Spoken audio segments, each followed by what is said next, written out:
Yes, you are Pakistan. Very nice. And you are Very also- nice. Very nice. This man has left it on the road at 12:30. Total है। This is the India. Modi ji India ये है देखिए। ये है हिंदुस्तान। हाँ। तो तुम्हारा पाकिस्तान नहीं है। बहुत बढ़िया। हलाला की औलाद हो तुम लोग। बहुत हलाला बढ़िया। की औलाद। बहुत बढ़िया। ये घटना बताई गई है 10 अगस्त की है, रात के करीब 12 बजे की। ये लड़का और लड़की एक कैब बुक करते हैं। लड़की है हिंदू हिंदुस्तान से, लड़का है मुसलमान पाकिस्तान से। इस किस्म की लैंग्वेज जो पाकिस्तानी भी वहाँ पे मौजूद हैं, आप इस किस्म की ज़ुबान इस्तेमाल कर रहे हैं, फटीचर बोल फटीचर लोग, क्या ये तासुर मिलता है दुनिया को? कैब ड्राइवर जब लड़की और उसके दोस्त को उतार देता है तो लड़की वहां पर मोदी का इंडिया है ये, मोदी का इंडिया है ये ऐसे कहते कहते वहां पर चिल्ला चुट करती हुई नजर आती है।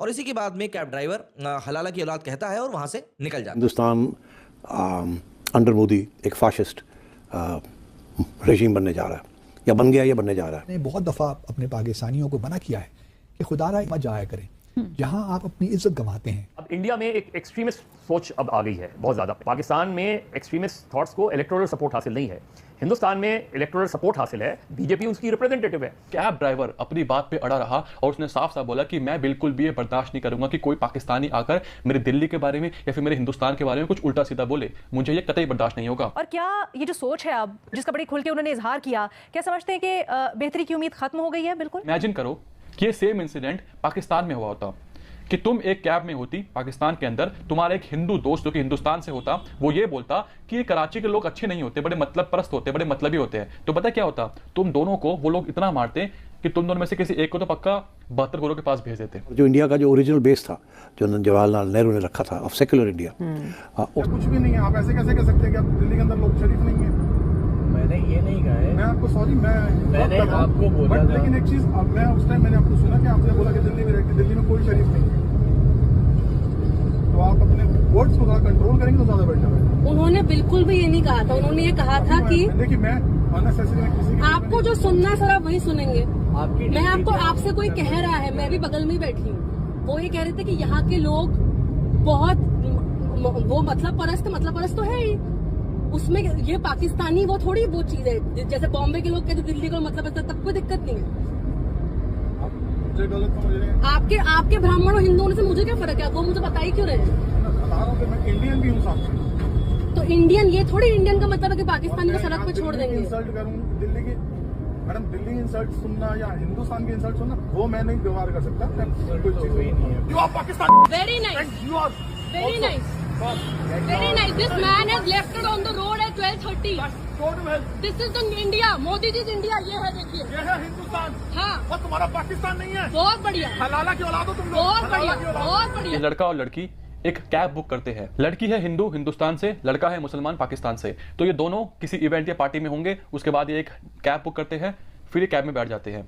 इसी बीच लड़का और लड़की कुछ कन्वर्सेशन कर रहे होते हैं, जिसमें लड़का बोलता है कि हमारे पाकिस्तान में तो लोग बड़े तहजीब से बात करते हैं, बड़े प्यार से रहते हैं, लेकिन दिल्ली के लोग काफ़ी मतलबी है, काफ़ी मतलब परस्त है। जिसके बाद जो ड्राइवर होता है वो तुरंत इस बात को बोलता है कि एक्सक्यूज़ मी, आप अपने वर्ड्स को जरा ध्यान से बोलिए। आप ऐसे क्यों बोल रहे हैं कि दिल्ली के लोग मतलबी होते हैं या फिर मतलब परस्त होते हैं? ये बिल्कुल सही वर्ड्स नहीं है। उसके बाद पता नहीं लड़की को क्या हो जाता है। लड़की बोलती है, अरे भैया आप ऐसे कैसे बोल रहे हो?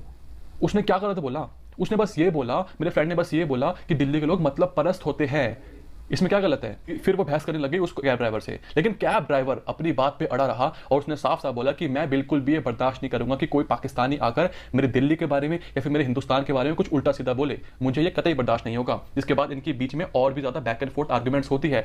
कुछ चीजें हैं जो ये बताती है कि दीदी शायद लेफ्ट विंग की है, दीदी की सोच शायद अलग है। जब दीदी का मैंने ट्विटर अकाउंट देखा तो पता लगा कि दीदी उमर खालिद की बहुत बड़ी फैन है। जी हाँ, आप खुद देखिए, ये कुछ ट्वीट्स हैं जो कि दीदी ने रिट्वीट्स करे हैं, जो कि उमर खालिद के ऊपर है कि उमर खालिद बेचारा 4 साल से जेल के अंदर है, क्या गुनाह था उसका? उसने बस प्रोटेस्ट तो किया था, उसने बस हिंदुस्तान के टुकड़े होने की बात तो करी थी, और उसने किया क्या था? तो दीदी उमर खालिद की बहुत बड़ी फैन है। और इसके अलावा दीदी ने एक बहुत बड़ा कच्चा चिट्ठा डाला इंस्टाग्राम पे, वो मैं पूरा तो नहीं पढ़ सकता, लेकिन मेन बात आपको बता देता हूँ। लिखती है, I am so scared of this country, कि मैं इस कंट्री से यानी कि हिंदुस्तान से डर रही हूं। अब मेरे को हिंदुस्तान में डर लगता है। दीदी बात पता क्या है? इमेजिन करो कि ये सेम इंसिडेंट पाकिस्तान में हुआ होता, कि तुम एक कैब में होती पाकिस्तान के अंदर, तुम्हारा एक हिंदू दोस्त जो कि हिंदुस्तान से होता, वो ये बोलता कि ये कराची के लोग अच्छे नहीं होते, बड़े मतलब परस्त होते, बड़े मतलबी होते हैं। तो पता क्या होता, तुम दोनों को वो लोग इतना मारते कि तुम दोनों में से किसी एक को तो पक्का 72 करोड़ के पास भेज देते। लेकिन शुक्र मनाओ कि ये सब हिंदुस्तान में हुआ और उस कैब ड्राइवर ने कुछ भी नहीं कहा, इतने प्यार से बात करी, इतनी प्यार से अपनी बात रखी। कि आप कृपया करके ऐसे वर्ड्स ना बोले दिल्ली के बारे में, हिंदुस्तान के बारे में। फिर आपने उसको प्रवोक किया और ये बोला कि ये है मोदी जी का इंडिया, ये है तुम लोगों का इंडिया। कि तुम्हारा इंडिया नहीं है क्या? तुम इंडिया में नहीं रहती, तुम हिंदुस्तान में नहीं रहती, तो तुम हिंदुस्तान के बारे में तो बोल रही हो, और हिंदुस्तान का पक्ष लेने के बजाय आप अपने दोस्त का पक्ष ले रही हो जो कि पाकिस्तान से है, जो हिंदू। देखिए, ये मेजर जनरल जीडी बख्शी ये इस चैनल में बहुत आते रहते हैं, लेकिन मुझे अफसोस के साथ कहना पड़ता है कि इतनी सीनियर पोजीशन पे आप रहे हैं और रिटायर हुए हैं, इस किस्म की लैंग्वेज, और ख़ास तौर पे टेलीविज़न पे आप एक शो में बैठे हैं, शो में वहाँ पे जिसका पाकिस्तानी भी वहाँ पे मौजूद हैं, आप इस किस्म की ज़ुबान इस्तेमाल कर रहे हैं, टीचर लोग, क्या ये तासुर मिलता है दुनिया को।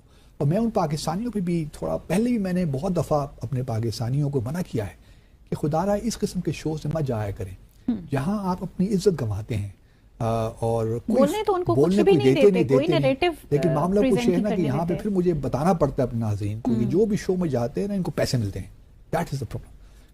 और ये मुझे नहीं मालूम कि यहाँ पे कितने पैसे मिलते हैं, लेकिन ये है कि इंडियंस जो हैं वो पैसे देते हैं पाकिस्तानियों को जो इनके शोज़ में आते हैं।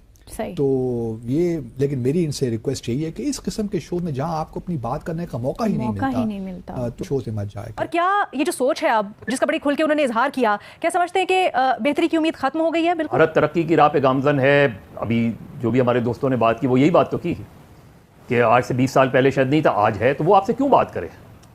हम क्यों इतने जो है वो आगे जाके, हमने ठीक है हमने एक पॉलिसी दी और वो बुरी पॉलिसी नहीं है कि हम चाहते हैं कि अपने पड़ोसियों के साथ अच्छे ताल्लुकात रखें। अब इंडिया में एक एक्सट्रीमिस्ट सोच अब आ गई है बहुत ज़्यादा। पहले ये था कि नहीं, हमें बातचीत करनी चाहिए, कश्मीर को साइड में रखें, तो कश्मीर पर भी बात करें, बाद में बात करेंगे, लेकिन हम खेल सकाफत इन चीज़ों को आगे बढ़ाते हैं। लेकिन अब उन्होंने कम्प्लीटली क्लोज कर दिया है ये चीज़। वहाँ जो पर्सपेक्टिव बना है इंडिया के अंदर, जिसमें उनको इलेक्टोरल सपोर्ट हासिल है। पाकिस्तान में एक्सट्रीमिस्ट थॉट्स को इलेक्टोरल सपोर्ट हासिल नहीं है, हिंदुस्तान में इलेक्टोरल सपोर्ट हासिल है, बीजेपी उसकी रिप्रेजेंटेटिव है।